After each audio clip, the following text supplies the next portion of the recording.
दोस्तों, ऐसे कहा जाता है कि जब अंतिम हिंदू राजा युद्ध में पराजित हो गए थे तो उसी जश्न को मनाने के लिए कुतुब मीनार का निर्माण कराया गया था।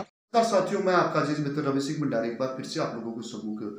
दोस्तों, आज मैं आप लोगों को हिंदुस्तान की शिल्पकला, हिंदुस्तान की वास्तुकला से रूबरू कराने की कोशिश करूंगा। जी हाँ दोस्तों, आज मैं आप लोगों को हिंदुस्तान के एक उत्कृष्ट मीनार कुतुब मीनार के सफर पर आप लोगों को ले जाने वाला हूं। तो फटाफट दोस्तों आप लोग तैयार हो जाइए और मेरे साथ निकलिए कुतुब मीनार के ऐतिहासिक सफर पर। दोस्तों, आज मैं इतिहास के पन्नों को एक बार फिर से पलटूंगा और आप लोगों के सम्मुख कुछ रोचक जानकारी रखने की कोशिश करूंगा। दोस्तों, कुतुब मीनार देश की प्रमुख ऐतिहासिक इमारतों में से एक है। दोस्तों, ये साउथ दिल्ली के मेहरौली इलाके में स्थित है। दोस्तों, करीब 238 फीट की ऊंचाई वाला कुतुब मीनार भारत का सबसे ऊंचा पत्थरों का स्तंभ है। दोस्तों, कुतुब मीनार इसके आसपास स्थित कई अन्य स्मारकों से घिरा हुआ है। दोस्तों, कुतुब मीनार के जस्ट बगल में इस मस्जिद का नाम है कुव्वतुल इस्लाम मस्जिद। ये हिंदुस्तान की सबसे पहली मस्जिद है। ऐसे कहा जाता है कि सबसे पहली मस्जिद यही बनी थी। दोस्तों, कुतुब मीनार का निर्माण 1199 से लेकर 1220 के मध्य में हुआ था। दोस्तों, ऐसे कहा जाता है कि जब अंतिम हिंदू राजा युद्ध में पराजित हो गए थे तो उसी जश्न को मनाने के लिए कुतुब मीनार का निर्माण कराया गया था। दोस्तों, कुतुब मीनार की चोटी 73 मीटर ऊंची चोटी है। दोस्तों, ऐसे कहा जाता है कि जब कुतुब मीनार का निर्माण कराया गया था उस टाइम पर बाहरी आक्रमणकारी हिंदुस्तान में अपने पैर पसार रहे थे, हिंदुस्तान पर अपना दबदबा कायम कर रहे थे और उसी जश्न का सबूत है ये कुतुब मीनार।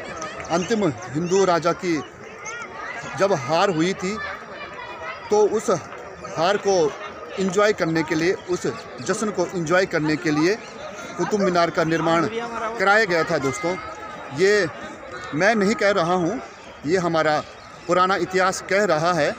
दोस्तों, कुतुब मीनार का निर्माण कुतुबुद्दीन ऐबक ने कराया था और उसके बाद कुतुब मीनार का निर्माण कुतुबुद्दीन ऐबक के उत्तराधिकारी इल्तुतमिश ने समापन किया था। दोस्तों, कुतुब मीनार अपने आप में एक अनमोल धरोहर है। दोस्तों, कुछ लोगों का कहना है, किंवदंतियों का ये भी कहना है कि जो ये कुतुब मीनार है ये विष्णु स्तंभ है। ये कुतुब मीनार 5वीं शताब्दी में सम्राट विक्रमादित्य ने बनाया था। कुछ इतिहासकारों का ये भी कहना है। दोस्तों, खैर इस बात में कितनी सच्चाई है वो तो मुझे नहीं पता। दोस्तों, कुतुबुद्दीन ऐबक पृथ्वीराज चौहान को हराने वाले मोहम्मद गौरी का पसंदीदा गुलाम और सेनापति था।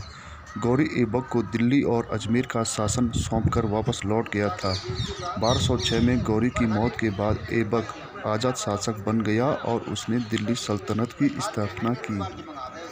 दोस्तों, 14वीं और 15वीं सदी में कुतुब मीनार को बिजली गिरने और भूकंप से भारी क्षति पहुंची थी।